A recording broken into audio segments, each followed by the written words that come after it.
Thank you, Mr. Chairman. I appreciate the recognition. And, you know, sitting here listening to my colleagues, I find it just so incredibly interesting that nearly everyone that is coming to the floor today is talking about an issue that centers on our nation's security, whether it is our national security writ large in the world, what is happening in the Middle East, or what is happening here at home.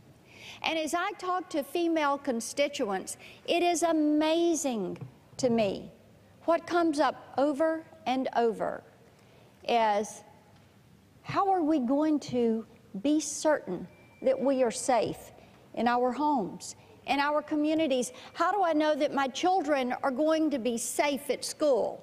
Or how do I know that we're going to be safe when we are out at events in the community or driving in the car or going to church?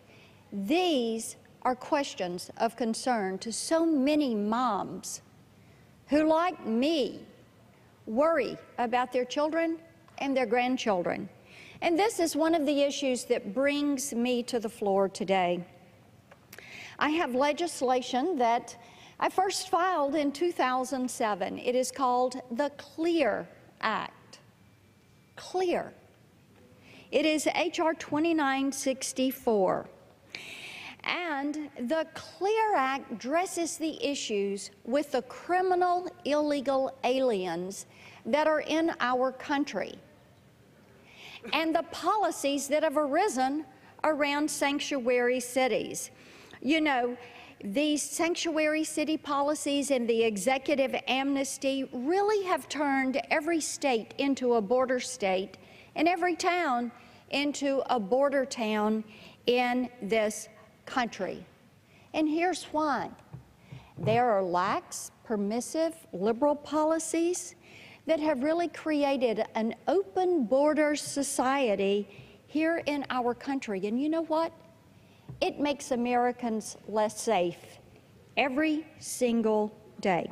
Now, the CLEAR Act isn't a big bill. It's 20 pages, but let me tell you what it does specifically. It withholds funding from Section 241I of the Immigration and Nationality Act to sanctuary states and cities.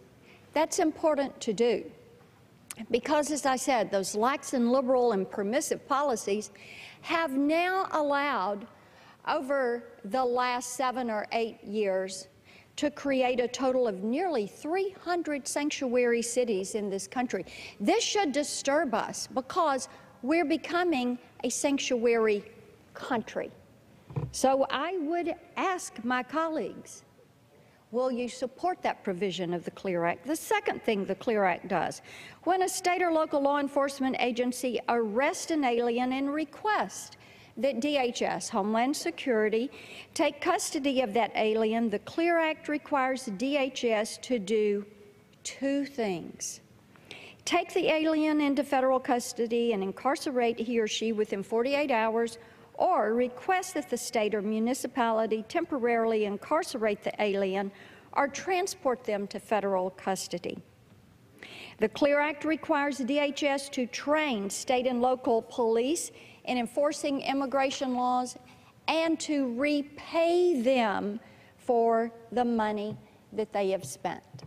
Now, sanctuary cities first started to happen in the United States in 1979. Los Angeles was the first sanctuary city.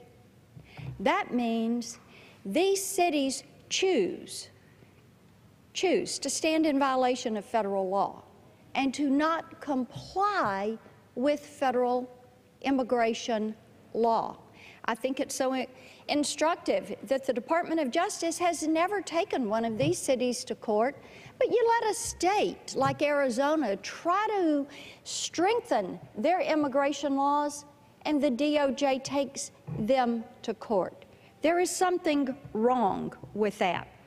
Another thing that has happened is the illegal alien crime rate, which has continued to grow. And you know what the illegal alien crime rate should be?